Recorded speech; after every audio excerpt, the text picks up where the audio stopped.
Somehow she's still 39, but has been here for 25 years. Yeah, exactly. Exactly. Thanks everyone for coming out.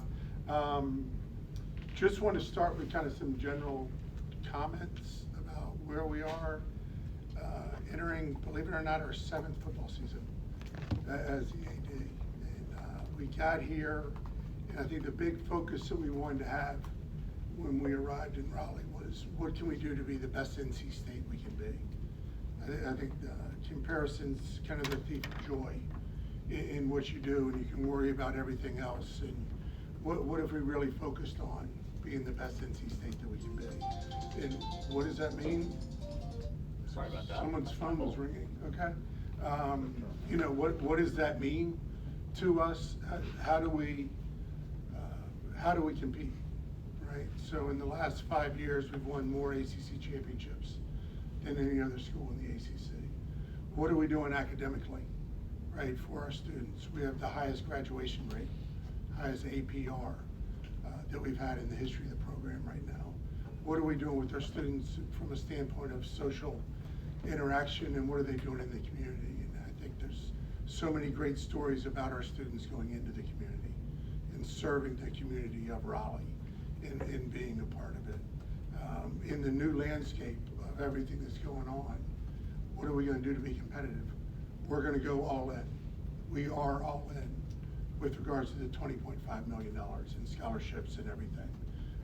I think it's important for our fans to know that. We've known it. I haven't seen this as a point of reference of we're going to do this with football and this with basketball and this with all of our other sports, but our coaches have known since October that we were all in on what we're going to do. We look forward to the upcoming season. Additionally, we have a new chancellor in Chancellor Howe, and look forward to working with him as well as we move forward. We had a great one in Chancellor Woodson for our first 5.5 years, 6 years, whatever the number was, and really look forward to working with Chancellor Howe moving forward. So with that, I will take questions, as Annabelle says. Corey?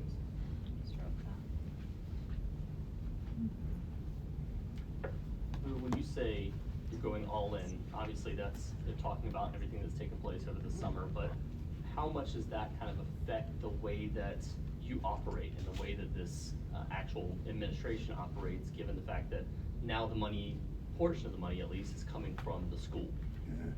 Yeah.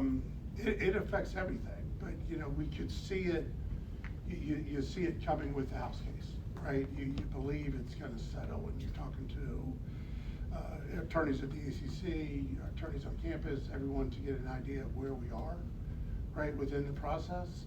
So you need to start making plans. I think as it got closer and closer, quite frankly, the scarier part was, what if it doesn't settle? And what do we do, and how do we go about moving forward? But you know, the Wolfpack Club has been great.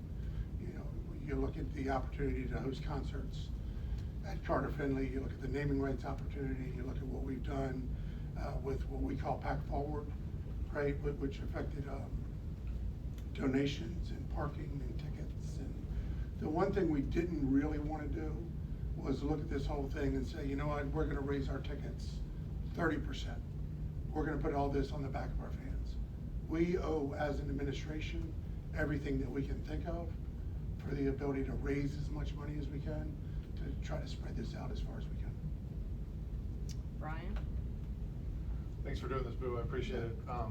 When you talk about all in for the $20.5 million, can you give us any sense of what sports are going to get that direct revenue share, and how many scholarships you added, and how much that takes away from the $20.5 million? Yeah, it's going to be part of it. I don't know the specific numbers, to be honest with you, but there'll be, my guesstimate would be close to $2 million in new scholarships, as we're looking at that spread across all of our sports. You know, obviously everything is a deduction, right? You got the 20.5 and then up to 2.5 million in scholarships is deducted, as well as 2.5 max on Austin money. What we did with our sports was we gave them a number, right? And as opposed to your baseball, and baseball gets 11.7 scholarships. Instead of doing that, we went and said, here's a number. If you want to do that in 25 scholarships, you can do it in 25 scholarships. If you want to do it in scholarships plus Austin and lower the number of scholarships, you can do it that way. Ultimately, we trust our coaches. We want our coaches to have skin in the game of what we're doing. So we provided maximum flexibility for our coaches by giving them a number and then allowing them to plug the numbers they wanted to.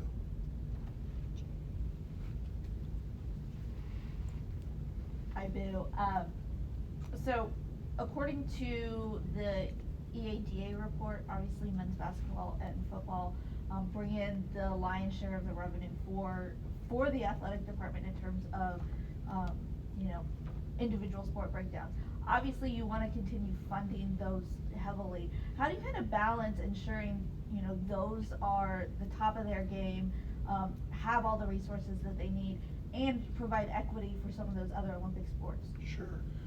We're very honest with our coaches. I mean, all of our coaches, and if you talk to any of them, they understand the importance of football, and specifically men's basketball, right? Women's basketball does generate revenue. Gymnastics, volleyball, wrestling, a number of other sports do as well, but the best thing that we can do is be really good in football and basketball. So it's a very frank conversation with our coaches. And as we look at that, again, as we look at it, 550 student athletes, that number over time will go down, right? As we get to the roster limits, that total number of athletes will go down over time. But we care about everyone's experience as they come through, whether you're a women's tennis player, volleyball, cross country, wrestling. We want you to have the best experience you can have as you're here. And what does that mean for us? It meant giving them a number and them filling out the team the way they want to. Use wrestling as an example. If Pop believes that the best way to do it is to recruit 5 different weight classes, right, and be great in those 5 weight classes, and that's what's gonna make us competitive nationally, that's his option. He didn't take that option, right? You know what I'm saying? And he spread it out amongst the team. But, again, we want to give them maximum flexibility. Pat? Hey, Boo, Kyle Walter from WRAL, thanks again for doing this. Where do you see this all kind of ending now that we have rev share? Like, I feel like I need a law degree, but people talk about players becoming employees with the CBA, or there being some sort of like antitrust exemption, so there could be some sort of cap without that happening. Where do you kind of see the ending?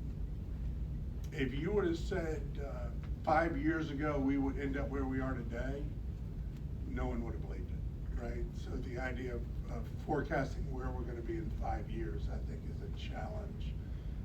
The idea from a federal standpoint of all the states being equal, I think is really important to us. The antitrust exemption is important to us. The employee piece, I don't know if the students want it or not. I mean, you hear all kinds of different information, right? Of students wanting it to be an employee, not wanting to be an employee. Is collective bargaining probably the best way to get there?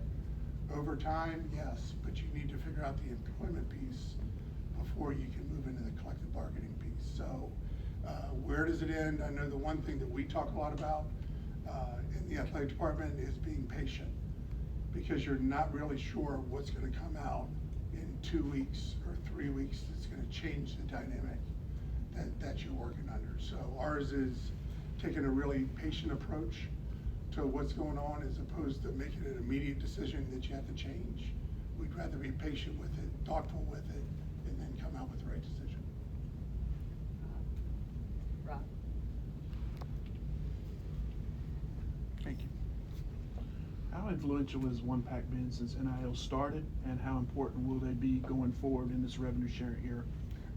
They've been great. They really have been. Wolfpack has really stepped up, not only from the more significant donors, but as well from the subscription model that they've laid out.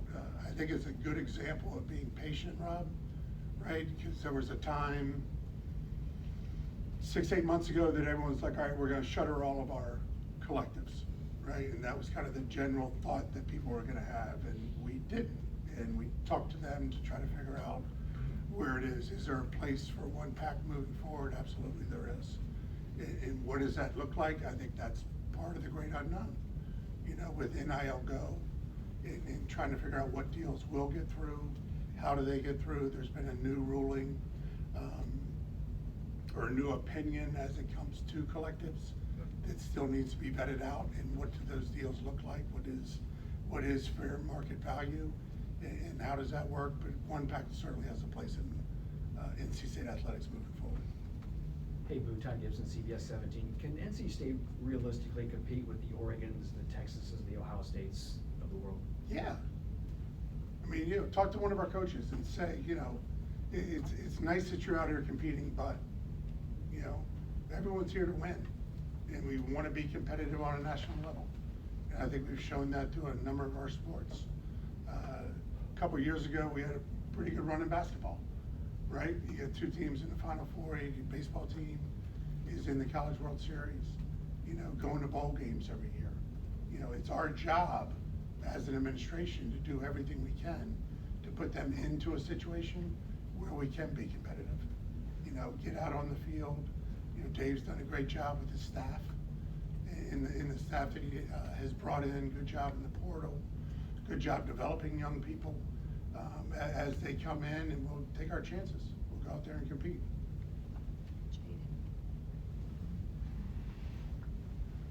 Every university has concerns about federal funding and changes with the current administration. When it comes to NC State, you know, how much of that bleeds over into athletics, and, you know, are there concerns about, you know, how much we're funneling into athletics, and, you know, in terms of, like, some people are concerned about, you know, should we put this money in another pot, basically?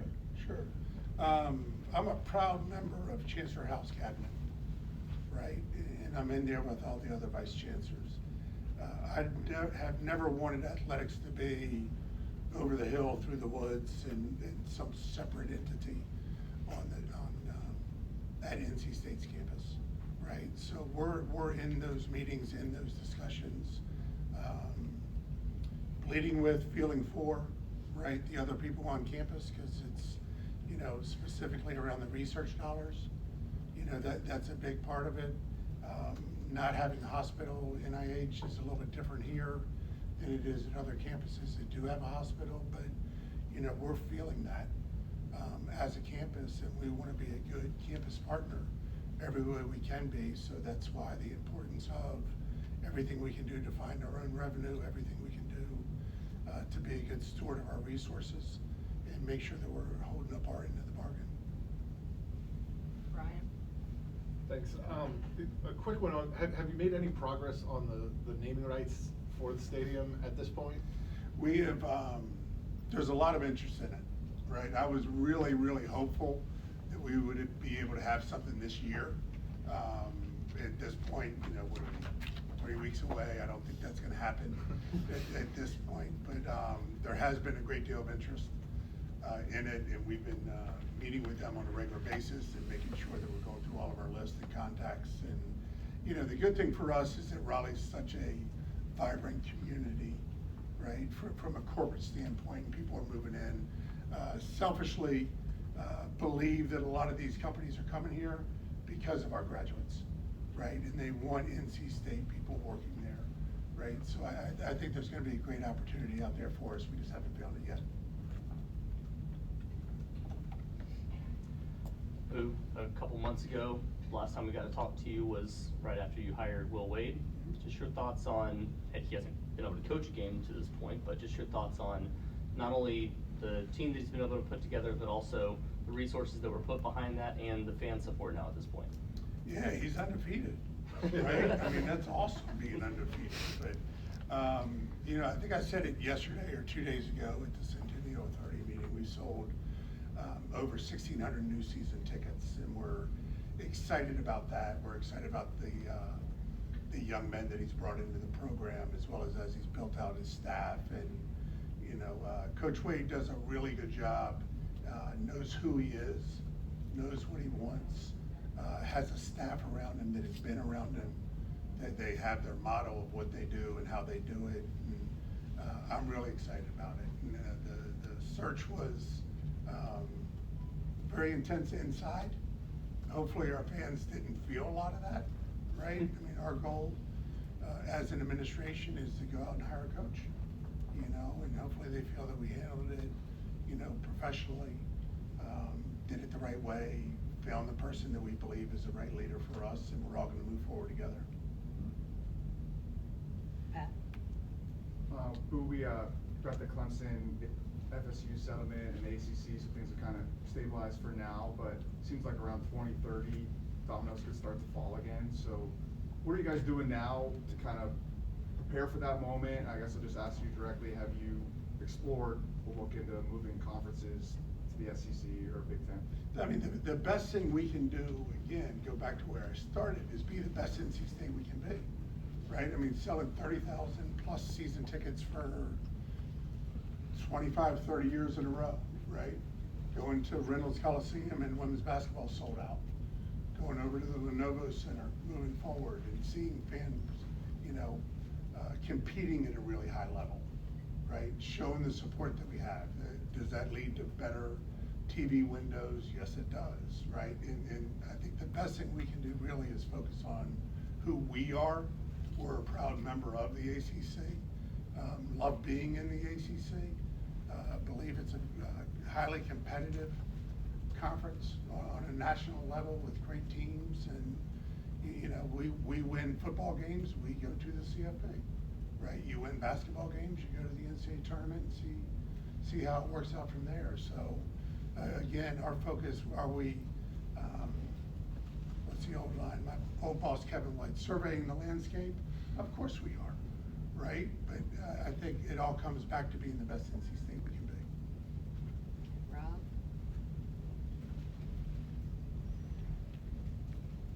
Yeah, it's sort of surreal. I guess it's 6 or 7 years at NC State now. Time's flying. I think my best memory of you is in Dallas when they showed the women's team winning the game. I think you got up and started bouncing around and giving high fives down the aisle. You talk about NC State being the best NC State. What is it about, how do you be the best Boo Corrigan you could be? When you see kids succeed, graduate, and do things like that, win, how does that spur you? Fair question. Just come in and work hard every day. You know, I mean, that's really what it's about, being as consistent as you can be, particularly during these times where it's easy to get up and down and, you know, what about this and what about this? There's so many different variables that are changing all the time. From a leadership standpoint, I think it calls for calm, right? And finding those moments, right? When I go home and my wife and I are sitting there, we get pretty damn fired up, I'll be honest with you. You know what I'm saying, about everything that's going on, but those are more private moments. In the public moment, you just are so happy for the young people, right? And so happy for the coaches that have worked so hard, and the trainers, and to see the excitement, whether it's a manager or an assistant coach or strength and conditioning or a trainer in that moment, to see the young people be the best version of themselves, right? To go to a level beyond what they thought they could maybe go to, and just enjoy that moment. And then the other part is just our incredible fan base, and to see the excitement, right? You win the ACC tournament in DC a couple years ago, and I don't know who was there out of this group, but there were a lot of people crying, right? And not quite sure what was going on, and you know, standing with their sons and daughters who are now 25 years old, who hadn't experienced anything like that, and just seeing the joy that they have and the connection they have to this great university. I think those are the moments that I enjoy the most. All right, Murph, and then can you hand it to Kate? Sure. We talked about the ACC. How do you feel about the settlement, as in particular the viewer distribution? Do you think the ACC needs to do more to generate more revenue for its programs? And then related to that, your game against Notre Dame, which probably was gonna be your highest rated game of the season, got moved to Peacock, which is gonna have a direct financial impact now on what you get from that viewership distribution. Not obviously out of your control, but it seems like things out of your control may impact how much you make. Yeah, you would think as a Notre Dame grad, maybe it'd do a little bit better for you. You know, when you go back out there to play, but yeah, it goes back to being as good as you can be, right? The better you are, the better the slot, the better the ratings. You know, I think it's a creative answer, right, to where we are. I think you look at a lot of conferences around the country, they do have a couple of 3, 4, 5 schools that are driving the majority of the ratings. I think Commissioner Phillips took a big step forward by trying to create a creative answer to something. You know, it's in our wheelhouse. We have the opportunity to do that, to get better slots, right? The beauty of football, I don't know that we all love this, but you know, the 10-day window, the 6-day window, and all of those things, I think it'd be better a lot of times if we could say right now what time every game is and be able to do that. But you know, there is that opportunity to get to the big show, right? To get to the ABC, to get to the ESPN, to get to the primetime game, and those opportunities. So again, a lot of it's in front of us. And what opportunities do we have? We've got a Thursday night game, we've got a Friday night game. So there are some windows there for us to really take advantage of it. Boo, I believe it was at this time last year, the same exact setup, you revealed the highs and lows of your journey being on the CFP committee. Now that you're a whole year removed from it, you got to kind of enjoy last season as a fan and true athletic director. How did that experience maybe change your perspective on how valuable football is in terms of revenue sharing and money and success, but also as a fan of college football amidst all this change? Like, what was it like just kind of being able to be present last year? It was great. I was sitting with my wife before the first show came on, and I turned and looked at her and said, "I'm really nervous right now." So it was a little bit of PTSD as Ward got up there, and Ward did a great job as the chair. But you know, college football is just great.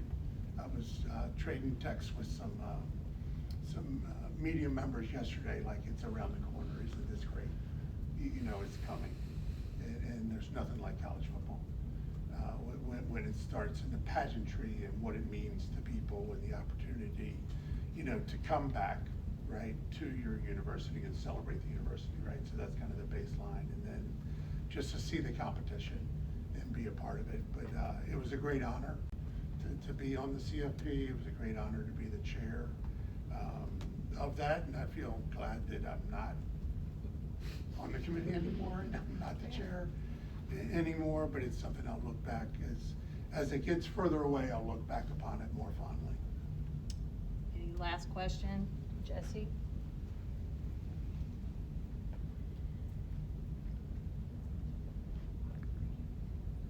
Boo, Jesse McWilliam with Spectrum News 1 again. Thank you for the time. We talked a lot about football. I know with the season right around the corner, I know this program has had, you know, its ups and downs over the last couple of years. So, I mean, what does a successful season look like in your eyes? Do you put like a benchmark as to number of wins or anything like that? But just overall, what does a successful season on the football field look like to you? It's really hard to go into any season and think anything other than you're going to win them all, right? I mean, that's the attitude you have to have when you go into something like this. Really encouraged by the leadership on the team, and in my opinion, the best teams have the best leaders on the field, right? And I think that's something that Coach Doran's really focused on this year, and it becomes more and more important as more people come into your program every year, right? So 5 years ago, 6 years ago, you'd bring in 21, 22, 23 freshmen, some of them with redshirt, right? Maybe you'd have 1 or 2 transfers. Now it's 35, 40 new people every year, and it's not just you, it's everyone that you're competing with, at which point I believe leadership matters even more. And what are we doing to train our leaders, right? It's one thing to say you're a leader, but that's a lot, you know, it's a blessing to be a leader, right? But it doesn't mean you know how to be a leader. And I think Coach Doran has done a really good job developing leaders on this team, but everything's in front of us right now. You know, let's go out there, let's strap it up, and let's play games. All right, Jaden's gonna do our last one, and we can eat. I just wanted to know. I'm not responsible for the food, it's a little bit fancy for me. I just wanted to know, you mentioned the 1,600, additional season tickets. What was the approximate number last year? You know? Of new season No, tickets? of just total season tickets for men's basketball last year, you know? We'll look that up. Well, Yeah, we'll get you We'll this. get that to Okay, you. thank you. We'll get that to you. Is there anything has to be asked? Everybody good? All right, thank you very much.